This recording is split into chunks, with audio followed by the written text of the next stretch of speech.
तो भाई हो सकता है 2025 बाकी के WWE सुपरस्टार्स के लिए अच्छा गया हो, लेकिन शायद रोमन रेंस के लिए उतना अच्छा नहीं गया। अभी ब्लीचर रिपोर्ट की तरफ से एक रिपोर्ट आई है जिसमें 2025 में टॉप मेल सुपरस्टार्स के रन को रेट करा गया है। यहाँ बताया जा रहा है कि 2025 किसका सबसे ज्यादा अच्छा गया है। अब यहाँ 6 सुपरस्टार्स हैं जिसमें John Cena, Seth Rollins, Gunther, CM Punk, Roman Reigns और कोडी रोड्स का नाम भी है। इस रिपोर्ट में ए ग्रेड पर लाया गया है John Cena, CM Punk, Seth Rollins और गंथर को, जहाँ शायद उनका 2025 तो अच्छा गया है। अभी गंथर इस लिस्ट में इसीलिए होंगे क्योंकि अभी अभी उन्होंने जॉन सीना को रिटायर करा है। इसके अलावा उन्होंने एक बार वर्ल्ड चैंपियनशिप भी जीती थी। लेकिन यहाँ शॉकिंग सी बात यह है कि कोडी रोड्स को B+ की रेटिंग मिली है। हो सकता है ये रेटिंग इसी वजह से मिली हो क्योंकि कोडी रोड्स को बहुत सारे फैंस क्रिटिसाइज कर रहे हैं क्योंकि उनका 2025 का अनडिस्प्यूटेड WWE चैंपियनशिप का रन अच्छा नहीं चल रहा था। लेकिन भाई इससे ज्यादा बुरी हालत तो रोमन रेंस की चल रही है क्योंकि यहाँ उन्हें C+ की रेटिंग मिली है, जो कि इन सुपरस्टार्स में सबसे ज्यादा कम है। अभी ये शॉकिंग इसीलिए है क्योंकि रोमन रेंस हर साल A+ की रेटिंग के साथ साल को एंड करते थे, लेकिन ये वाला साल शायद उनके लिए थोड़ा गड़बड़ चला गया क्योंकि एक तो शायद वो कंसिस्टेंट नहीं थे और ऊपर से उन्होंने मैच भी बहुत सारे हारे हैं। अभी देखते हैं रोमन रेंस का नेक्स्ट 2026 कैसा जाने वाला है। तो हेलो गाइस, मैं Gagan and welcome to my YouTube channel the wrestling slammer. लेकिन इससे पहले वीडियो में आगे बढ़ें, लाइक और सब्सक्राइब करना मत भूलना। तो अभी कुछ टाइम पहले मैंने बताया था कि कोडी रोड्स और रोमन रेंस के मैच की फिलहाल बातें चल रही हैं कि रेसलमेनिया 42 में ये हो सकता है, जिसका टीज WWE ने सर्वाइवर सीरीज में भी दिया था। तो अभी डेव मेजर की एक और रिपोर्ट आई है जिसमें उन्होंने इस चीज़ को कंफर्म किया है कि कोडी रोड्स और रोमन रेंस का पार्ट 3 हमें रेसलमेनिया में देखने को मिलने वाला है। इसके पहले सेथ रॉलिंस और रोमन रेंस के मैच के प्लान थे, लेकिन सेथ रॉलिंस फिर इंजर्ड हो गए थे। अभी बताया जा रहा है कि WWE के पास और कोई बड़ा मैच कराने का ऑप्शन नहीं था जिसकी स्टोरी लाइन भी अच्छी खासी हो। तो अब क्योंकि कोडी रोड्स और रोमन रेंस का मैच पहले भी अच्छी खासी स्टोरी लाइन के साथ हो चुका है, तो WWE को लग रहा है कि शायद फिर से वही मैजिक हमें देखने को मिल सकता है जैसा हमने रेसलमेनिया 39 और रेसलमेनिया 40 में देखा था। पर भाई अभी सिचुएशन बहुत ज्यादा अलग हो चुकी है क्योंकि फिलहाल रोमन रेंस के पास चैंपियनशिप नहीं है और ना ही वो हील है। उसके ऊपर से पॉल हेमन भी फिलहाल उनके साथ है नहीं, जो कि थोड़ा बहुत इफेक्ट तो डालते थे स्टोरी लाइन में। लेकिन इस बार कोडी रोड्स और रोमन रेंस दोनों ही फेस हैं। अभी कह सकते हैं कि WWE यहाँ दिखाएगी कि रोमन रेंस को अभी तक चैंपियनशिप के लिए रीमैच नहीं मिला है, जो कि उन्होंने रेसलमेनिया 41 में कोडी रोड्स के हाथों हारी थी। इसीलिए वो कोडी रोड्स से फिर से चैंपियनशिप लेने के लिए जाएंगे। लेकिन भाई WWE को इस मैच में और भी कुछ करने की बहुत ज़्यादा ज़रूरत पड़ने वाली है। वैसे बहुत सारे फैंस तो कह रहे हैं कि कोडी रोड्स की जगह पर सीएम पंक को होना चाहिए था और रोमन रेंस और सीएम पंक का मैच बेटर ऑप्शन होता रेसलमेनिया के लिए। अभी तक इनका 1-on-1 मैच भी नहीं हुआ है और बहुत सारे फैंस देखना चाहते हैं कि इनकी फ्यूड कैसी होगी। पर यहाँ शायद रोमन रेंस को बकरा बनाया जा रहा है रेसलमेनिया में कोडी रोड्स को अच्छे तरीके से बुक करने के लिए, क्योंकि कोडी रोड्स के लिए भाई रेसलमेनिया में फिलहाल रोमन रेंस के अलावा और कोई बड़ा ऑप्शन लग नहीं रहा है। तो एक रीज़न ये भी हो सकता है कि WWE कोडी रोड्स और रोमन रेंस के साथ जा रही है। पर देखते हैं अगर ये मैच होने वाला है तो रोमन रेंस फिर से अपनी चैंपियनशिप को वापस लेंगे या कोडी रोड्स को ओवर करने वाले हैं। चलिए अब बात करते हैं जनवरी की पहली रॉ की, जो कि हमें जनवरी 5 को देखने को मिलेगी। और भाई WWE इस रॉ को बहुत ज़्यादा तगड़े तरीके से प्रमोट कर रही है। यहाँ टाइटल के लिए भी हमें बड़े बड़े मैचेस देखने को मिलेंगे, जिसमें से एक तो सीएम पंक और ब्रॉन ब्रेकर का मैच ही है। लेकिन भाई इस रॉ में एक बहुत बड़ा धमाका भी हमें देखने को मिल सकता है, जिसमें फिलहाल रिपोर्ट्स हैं कि क्रिस जेरिको का रिटर्न इस रॉ में हो सकता है। अभी रिसेंटली डेव मेजर की एक रिपोर्ट आई है जिसमें उनका कहना है कि AEW के साथ तो क्रिस जेरिको का पूरी तरह से कॉन्ट्रैक्ट खत्म हो चुका है 2 दिन पहले। तो अब जितना जल्दी हो सके उतना जल्दी क्रिस जेरिको का रिटर्न हो जाएगा और WWE उनके रिटर्न में देरी नहीं करने वाली। अभी कह सकते हैं कि रॉयल रंबल में अगर वो रिटर्न करते तो ज्यादा अच्छा होता। पर भाई रिपोर्ट्स थी कि शायद ये वाला साल उनका रिटायरमेंट वाला साल है और जॉन सीना की तरह वो भी इस साल रिटायर होने के लिए WWE में आ रहे हैं। तो भाई जितने जल्दी हो सके WWE शायद उनके रिटायरमेंट टूर की शुरुआत करेगी। तो नेक्स्ट वीक जनवरी 5 को ब्रुकलिन न्यूयॉर्क से हमें क्रिस जेरिको का रिटर्न देखने को मिल सकता है। अभी देखते हैं वैसे क्रिस जेरिको एज हील या फिर एज फेस रिटर्न करने वाले हैं। वैसे क्रिस जेरिको के अलावा एक और मेल सुपरस्टार हैं जिनकी एंट्री WWE में हो सकती है, क्योंकि डेव मेजर का कहना है कि WWE इनमें कुछ ज्यादा ही इंटरेस्टेड लग रही है। अब ये सुपरस्टार डैनहाउजन है जो कि AEW के ही सुपरस्टार हैं। अभी बताया जा रहा है कि इनका कॉन्ट्रैक्ट भी AEW के साथ जल्दी खत्म होने वाला है और WWE की नजरें अब इन पर ही हैं। अभी डैनहाउजन को AEW का बहुत ज़्यादा एंटरटेनिंग सुपरस्टार बताया जाता है और बहुत ज़्यादा अतरंगी चीज़ें करने के लिए वो जाने जाते हैं। शायद इसीलिए WWE उनमें कुछ ज़्यादा ही इंटरेस्टेड है।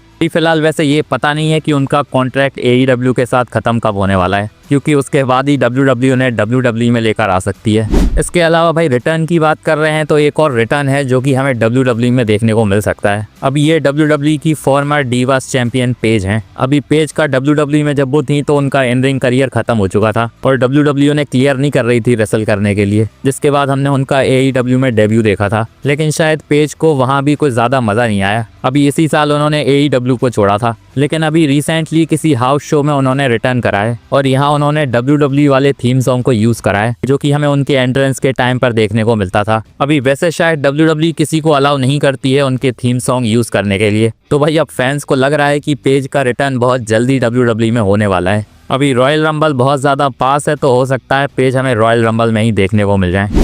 अभी वैसे फिलहाल WWE ने हाउस शोज़ बहुत ज़्यादा कम कर दिए थे, लेकिन अभी WWE ने कुछ टाइम पहले ही बहुत सारे हाउस शोज़ बुक करे हैं, जिनमें से कुछ तो हो चुके हैं और कुछ आगे होने वाले हैं। वैसे तो यहाँ WWE ने बहुत सारे मैचेस कराए हैं, लेकिन उनमें से एक मैच कोडी रोड्स और ड्रू मैकिंटायर का भी था, जो कि WWE ने last man standing match book करा था। अभी वैसे तो बहुत ज़्यादा ऑब्वियस था कि यहाँ ड्रू मैकिंटायर जीतने नहीं वाले थे, तो भाई यहाँ कोडी रोड्स की विक्ट्री हो जाती है।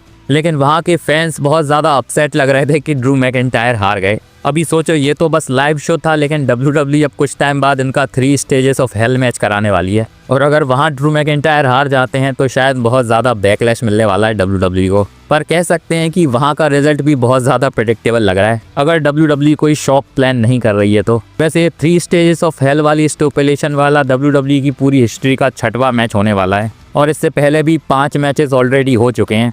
अभी लास्ट टाइम 2019 में NXT में ये वाली स्टोपुलेशन के साथ ये मैच कराया गया था। यहाँ वैसे एक मैच में 3 स्टोपुलेशन हमें देखने को मिलने वाली हैं। अभी वैसे लग रहा है कि पहला मैच तो WWE नॉर्मली करवाएगी, क्योंकि पहले जितने मैच हुए हैं उनमें से ज़्यादातर मैच पहला नॉर्मली होता है और दूसरे और तीसरे मैच में स्टोपुलेशन ऐड करी जा सकती है। अभी जो पहले मैचेस हुए हैं उनमें बहुत सारे स्टोपुलेशन का यूज़ हुआ है, जिसमें से एक भाई एम्बुलेंस वाला मैच भी था जो कि बहुत टाइम से WWE ने कराया नहीं है। तो अगर ये वाला मैच WWE वापस लेकर आएगी तो बहुत ज़्यादा इंटरेस्टिंग सी चीज़ हो जाएगी। बाकी ड्रू मैकिंटायर का रेसलमेनिया सीजन उनके लिए लकी साबित होता नहीं है, क्योंकि साल भर तो उन्हें अच्छे से बुक करा जाता है, लेकिन रेसलमेनिया आते ही WWE उन्हें भूल जाती है। तो इस बार मौका है ड्रू मैकिंटायर के पास कि वो चैंपियनशिप लेकर एज चैंपियन रेसलमेनिया में जाएं।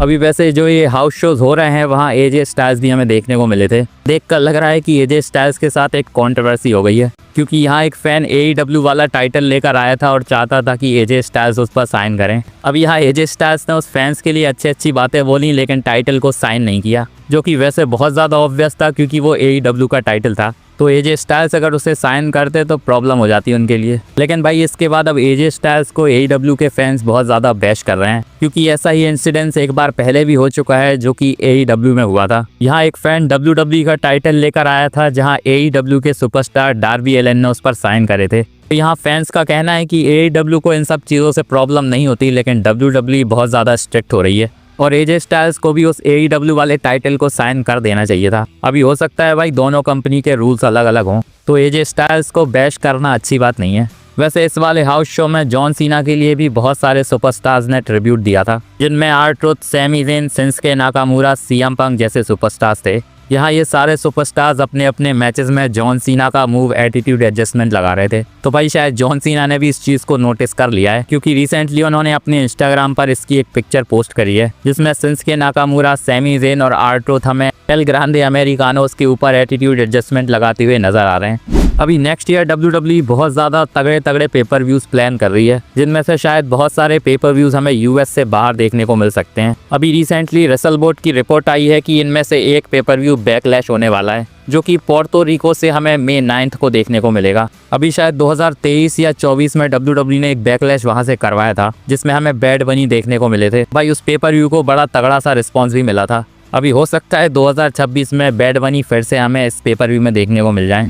अभी वैसे कल हमें लास्ट रॉ देखने को मिलने वाली है 2025 की, और इसके लिए भी WWE ने दो टाइटल मैचेस अनाउंस करे हैं, जिसमें से एक मैच हमें ड्रैगन ली, AJ स्टाइल्स और ऊसोस के बीच में देखने को मिलेगा टैग टीम चैंपियनशिप के लिए। और भाई यहाँ हो सकता है WWE ऊसोस को नया चैंपियन बना दे, जिसकी वजह गंथर बन सकते हैं, क्योंकि WWE पिछले कुछ टाइम से AJ स्टाइल्स और गंथर का फेस ऑफ दिखा रही है। तो भाई लग तो रहा है कि नेक्स्ट अब इनकी फ्यूड होने वाली है, जिसकी शुरुआत कल गंथर AJ स्टाइल्स को चैंपियनशिप कॉस्ट करवा के कर सकते हैं। इसके अलावा एक ट्रिपल थ्रेट मैच भी होने वाला है जो कि वुमेन्स चैंपियनशिप के लिए होगा। अब वैसे तो शायद इस मैच में कोई टाइटल चेंज नहीं होने वाला, लेकिन हो सकता है WWE यहाँ कुछ लोचा कर दे।